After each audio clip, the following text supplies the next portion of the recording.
Gent to yes chim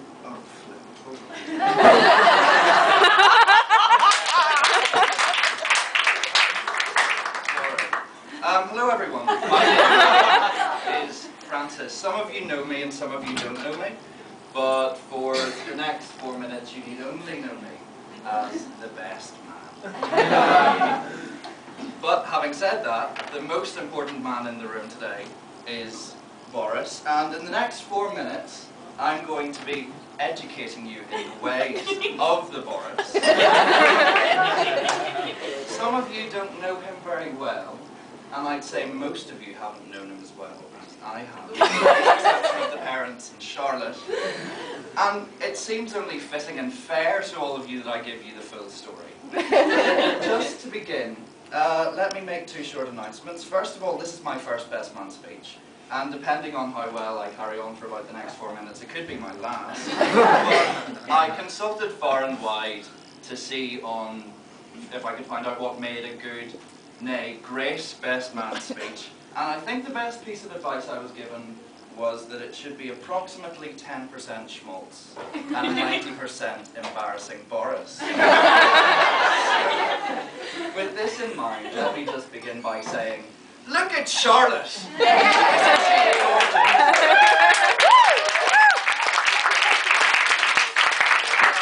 What a lovely dress she chose. I bet she'll make a really fantastic wife. Look at Flora!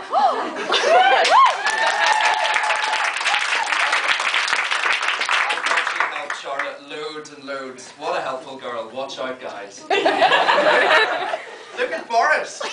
What a handsome chap. Charlotte's one lucky girl. Bet he'll make a brilliant husband. Can I just take this moment as well to ask you to join me in thanking Mr. and Mrs. Brown in organising this wedding today.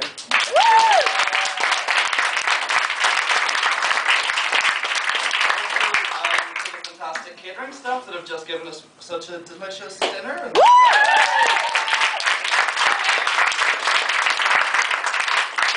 For my second announcement, I would assume that everyone here has had the opportunity to converse with Boris at one stage or another, and many of you will therefore know that Boris is not one to skimp on lengthy details during a conversation or indeed speech. I was told by Boris that his groom speech would only be about 3 minutes, so I'd just like to say now, having heard it, no surprises! I might watch that one clocked in at about 7 minutes.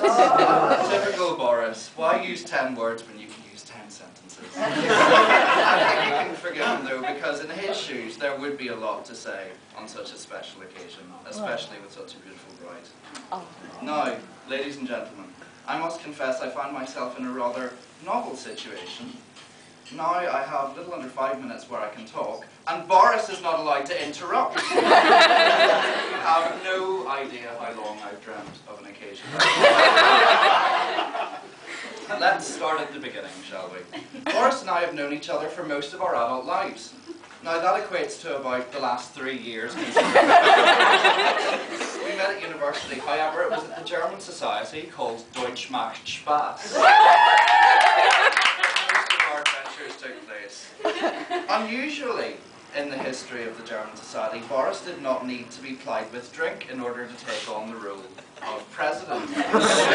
Given that his high school nickname was Toucan Dan, it was probably something of a relief. It was in his capacity as president that he first met the gorgeous Charlotte, and I believe it was at the 2nd year German pub quiz, and I think you came first. It's now well recorded, although this has only emerged relatively recently, that Charlotte was quite smitten with Boris from that fateful onwards. Meanwhile, Boris was busy being adored by practically every girl I knew in first year.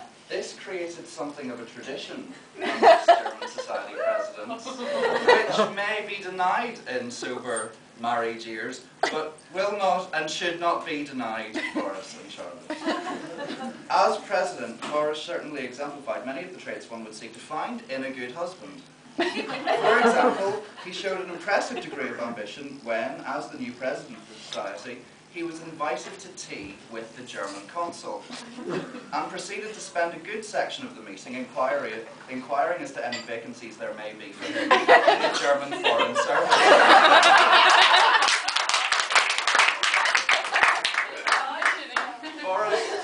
He also showed that he had a good head for finance, at one point suggesting that we could improve the society's fiscal outlook by using membership fees to start an ISA. He also showed enormous generosity, on one occasion taking over an early morning seminar.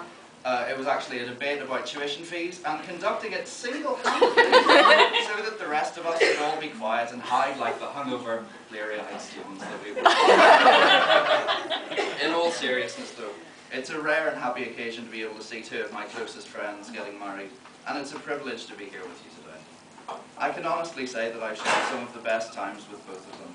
Be it parading through the streets of Hamburg in €1 moon boots, moshing to the Fratellis in the Rose Club in Cologne, or going for an impromptu midnight swim in the Highlands.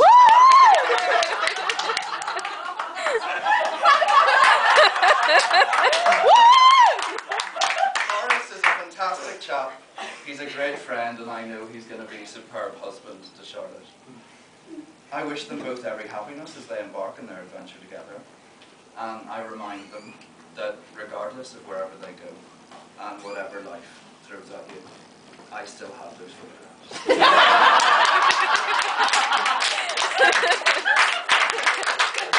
Now, before I finish, I'd just quickly like to read out some messages that some of our friends have sent us.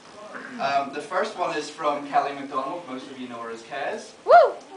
I got to know Boris and Charlotte on the first day of a now infamous trip to Cologne.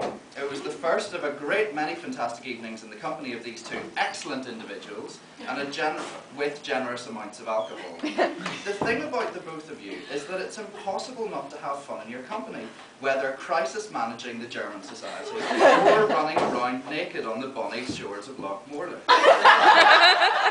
Individually, you're awesome. Together, you're awesomer still, which is why I've no doubt that you've many, many great times ahead of you, beginning with this wedding's after party. I love you both to pieces. It breaks my heart that I can't be there. I'm sure you're having a fantastic day, and I'm equally sure that it'll be the start of a fantastic marriage. See you soon. I can't wait. The following is from Nina Larson. To the pair of very contented love chicks. I really wish I was with you today to share your joy and what Time Out has tipped to be the matrimony of the year. However, some few hundred miles of Saharan desert have scuppered that plan, so instead I send you lots of love and best wishes from afar with some African advice for a happy marriage. So as they say here, let your love fall softly like the mist, but enough to fill a room. But be warned, Boris, as it is also said that he who marries a true beauty is in for trouble. I don't even need to see Lottie to know that she is especially gorgeous today. That said, the magical picture that still springs to mind of you both two cherubs leaping like... Oh, let me try that one again. The magical picture that still springs to mind of you both is of two cherubs leaping sprite-like in the moonlight and legging it naked as the day they were born. In time. Wishing you both many, many more of these together. The best of luck in bringing the Weihkörper tour thus far to the Scottish and Russian villages. Prost, Hals und Weinbuch.